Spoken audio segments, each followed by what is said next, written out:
ഈ ക്വസ്റ്റ്യൻ നോക്കാം. x/3 = 2 sin a, y/3 = 2 cos a, then the value of x² + y². ഇതെങ്ങനെയാണ് ചെയ്യേണ്ടത്? ഇവിടെ ശ്രദ്ധിക്കണം. ഇവിടെ നമുക്ക് തന്നിട്ടുള്ളത് x/3 = 2 sin a എന്ന് തന്നിട്ടില്ലേ? ഇല്ലേ? x/3 = 2 sin a ആണല്ലോ. നമുക്ക് ഇതൊന്ന് ക്രോസ് മൾട്ടിപ്ലൈ ചെയ്താലോ? 3 അങ്ങോട്ട് പോട്ടെ. x എന്ത് വരും? 3 × 2 6 sin a എന്ന് കിട്ടും. x = 6 sin a എന്ന് കിട്ടും. അതേപോലെ y/3 = 2 cos a എന്ന് കിട്ടിയിട്ടുണ്ട്.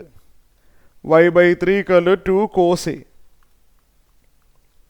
ഇതൊന്ന് ക്രോസ് മൾട്ടിപ്ലൈ ചെയ്താൽ y എന്ത് വരും? 3 × 2 6 cos a എന്ന് കിട്ടും. അപ്പോൾ നമുക്ക് എക്സും കിട്ടി വൈയും കിട്ടി. x² + y² ആണ് ക്വസ്റ്റ്യൻ.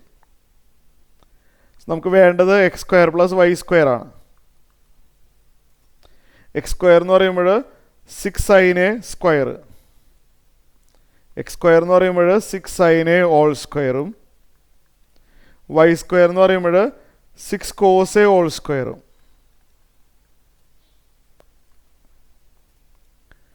സ്ക്വയർ ചെയ്ത് കഴിഞ്ഞാൽ 6ൻ്റെ സ്ക്വയർ 36. ഇത് 36 sin square a,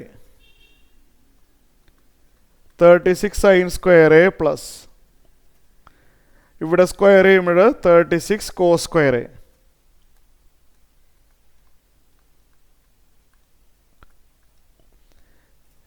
ഇത് രണ്ടിലും 36 കോമൺ ആണ്.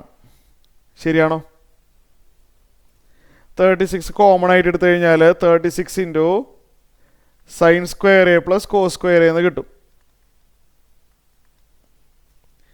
അതിൽ ആ sin square a + cos square a 1 ആണെന്ന് പഠിച്ചിട്ടുണ്ടല്ലോ. അപ്പോൾ ഇത് 36 × 1 കിട്ടും. അതായത് 36 ആണ് ആൻസർ.